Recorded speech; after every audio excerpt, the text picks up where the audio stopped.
The main question today is, why would you use bugs to color your food in the 18th century?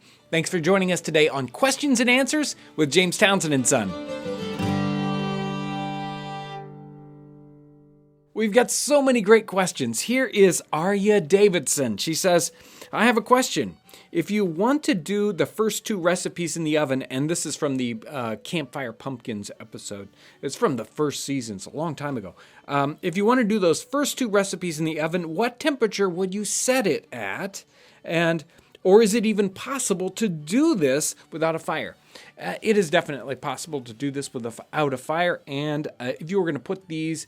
if you were going to do this pumpkin stuffed with the apples or pears, I guess it was, I would probably suggest 350 degrees for 45 minutes. You could try it in the oven like that. If you do try it, make sure to tell us how it works out. Here's a question that came in on the succotash episode that we just did, and it's Unconsidered One. He says, is that acorn squash? Yes, acorn squash will work great for this. Actually, we couldn't remember exactly which kind of squash we used, but acorn squash will work great. Here's another one from the succotash episode. This is Everett Balforth. I'm guessing you can also prepare this in a slow cooker on high. Yes, this definitely will work well in a slow cooker on high, and a couple of different people asked that question. It would be a great way to prepare this and wouldn't take as much effort. This one is on the boiled lamb pudding, something like that, a boiled lamb episode that we did, and this is one where you kind of wrap up the lamb in a dough and you boil it. And the question is from Starbomb. Would you be able to replace the cloth with something else, such as a plastic bag, or does the cloth provide a unique way of cooking the dish? I would not suggest cooking it in plastic. That kind of heat, it's hard to say what kind of weird taste and strange chemical stuff you might get from the plastic in boiling it, so I wouldn't go with that. Use the cloth. It's really the way to do it. This is from one of the boiled puddings episode, the plum pudding. This is Teresa Rose. What would you recommend for vegetarians in the place of suet? Is there a vegetarian suet available? I'm newer to the channel. I'm not familiar with using suet in recipes. Thanks for creating such a phenomenal channel. Thank you, Teresa. There is a vegetarian suet available. You can get it. It's called a Torah vegetable suet, and it is made in the UK. I believe you can find it online at something like Amazon. We used to sell it, but there just wasn't enough demand for us to carry it. But try out a Torah. I'll put a link, if I can find something, down in the description of this. Trying to find something in the U.S., some other kind of substitute, there just really isn't much available. So I don't have a good substitute for that other than trying out the Torah. Here's a question that came in on the Welsh Rabbit episode that we did. This is Jacob Eccles. He says, how about Asiago cheese? Would that be a hard enough cheese? Yeah, I think the Asiago would be hard enough. It's probably right there on the edge, but you do want to keep with a nice hard cheese. So go ahead and try that. If you try out Asiago in this recipe, make sure to tell us how it works out. Okay, this one's a question that came in on the French beans in a ragu sauce. It's Terrahawk 2003. I don't understand how a whole onion with clove spikes could serve as seasoning. Is the onion sliced or perforated? It's a real strange method that we don't see. Well, actually, we see it quite often referenced in these cookbooks. You just don't see it in a modern context that much necessarily. And in this one, part of what happened was we took a whole onion and we poked cloves in it. Kind of looks like a spiky bomb when you're done with it. And you rolled that around in the ragu sauce while you're making it. And it seasons it. But when you're done with it, you actually take this whole thing out and you set it aside. It's not part of the dish. It's just a season that stays in there while it's cooking, and then you remove it. And he's kind of questioning this whole concept. And one of the things that's happening here is this clove is a very intense flavor. And you really don't want to leave the cloves in the sauce after it's cooked. You just want to have that clove flavor, but then you want to take them away. Putting them in the onion makes a real easy way to scoop those up and get them out of the dish, to making sure that no one gets a whole clove in their finished product. it's an interesting way of cooking, and other than that, we're not sure exactly why they did it this way, but it certainly works well.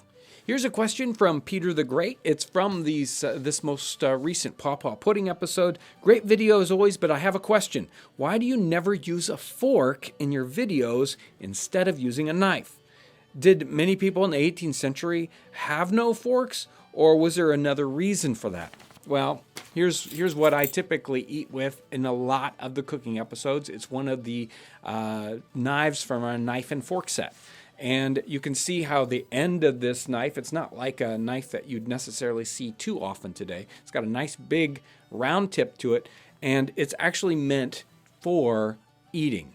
And knives in the 18th century, eating knives were made like this so that you could use them to scoop up food, bring it to your mouth. Forks used as an eating utensil really don't come in, at least in an English and an American context, until, say, they don't get popular until the 19th century. Forks are something that kind of came in, say, a little bit earlier in places like Italy, where you'll see forks being used for eating, but they just weren't a common thing for people to eat with in America or in England during the time. So they would eat with spoons. If it was something that was wet, they would bring the food up to their mouth. If it was, today we would do it with a fork, but they would do it with a knife in the 18th century.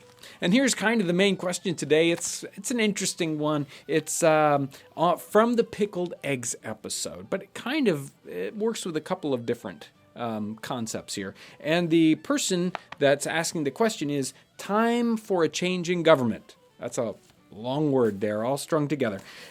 Enjoy the video, quite informative, but I just can't understand. Why would you want to dye your eggs with a ground up scale bug carcasses? Do they have any benefit besides dyeing the eggs? Where or why did people come up with ideas like this? Are there any natural ways of dyeing your eggs? And this cochineal bug was used in more than just dyeing these eggs. It was a standard kind of a red food coloring in the 18th century. In fact, it's still used as a red food coloring today. So, they asked this question as if only people in the 18th century used these ground up scale bug carcasses as food coloring.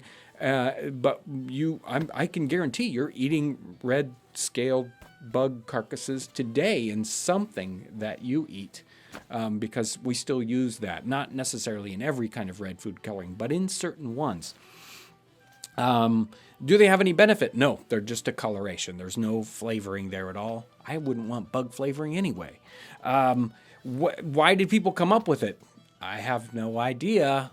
But people are strange, and they want their food to be colorful many times because adding more color actually makes you think it's more flavorful. And are there natural ways to dye your eggs? Yes, you can use beets to dye your eggs red. I'm not sure exactly what the color would look like, but I'll bet it would be good. So there you go. Bugs in your food. We got a couple little follow-up comments here. This is George A. He says, you mentioned several months ago that you were going to be doing an 18th century cheese-making video. Are you still going to do them, or is it not happening? It is happening. I'm not sure. We've already shot the video. We did a cheese-making video at Genesee Country Village and Museum in Rochester, New York, and that is coming up. I don't know, a couple weeks. Do we have a date? We don't have a date yet. But in a couple weeks, stay tuned. Here's a quick one from Life Improvised, and this was on the last week's Q&A. He says, I wanted to say congratulations and thank you for taking the time to speak with me at 5 Metals this weekend. And I want to thank everyone who came by for the last 3 weekends we were out at events. It was a very tiring 3 weeks. We were at the Feast of Hunter's Moon. We were at Mississinawa 1812 and at 5 Metals this last weekend. We had a tremendous time, talked to so many folks about, the videos we do, and I want to thank everyone who came by and said hi. So thank you so much for that. And here's the last one. I think this is so good. This one came in on the 1812 video that we did that kind of gave you highlights of that event. And this is Ron S. or Ron Strong, something like that. It says, I've always wanted to participate in these events, but I have been a bit afraid. It is so out of my comfort zone. Maybe one day. I want to encourage anyone who has this kind of feeling to check out our Getting Started series. We've put a lot of work in that. We're still continuing to develop this, but this material is so good that we want to get it out there, even though we're still kind of tweaking it. But all the episodes are pretty much up there, so make sure to check it out. I'm going to put a link to this Getting Started series. It's really simple. Sign up, give us your email address, and we will send you a series of sort of classes, I guess. It's a course. So it's 7 or 8, it might even be 9 episodes long now. There's written material to help you get started, and there are videos, sort of like a video podcast that goes along with that. And some of these have guests. We also got some little clips put in them. They're a longer form, so some of them are like 45 minutes long, but it's tremendous material. And there's a brand new one that's coming out in the next day or two with Kevin, where he talks about actually putting this into practice. So some incredible stuff there, and it's free, so take advantage of this if you're interested in doing this at all, or just interested in how and why people do it. So check out the Getting Started course. And I've got a quick shout out to any of you folks that are in the sort of central Indiana area. Conner Prairie, the folks at Conner Prairie are doing a class, a workshop on cooking in wood-fired ovens, and specifically in an outdoor oven, and probably even some indoor wood-fired ovens. They're having a workshop on November 5th. If you're interested in that, I'll put a link down in the description of this video. Make sure to check that out. I'm sure it's going to be a great class. I want to thank everyone for your amazing comments. We get hundreds and hundreds of comments, and I read every single one of them. It's getting harder and harder for me to answer them. So I want to thank everyone who answers some of those questions for me right there in the Q&A or in the comment section. That is so helpful. I want to thank you guys for sharing your videos and taking the time to watch our videos and giving me the feedback it takes for me to understand the kind of videos you want and the kind of information you really like to see. So thank you so much for everything you do, and thanks for watching. If you're a new viewer and you haven't subscribed, press the subscribe button up here. That'll take you to a spot where you can subscribe. I want to thank everyone for watching.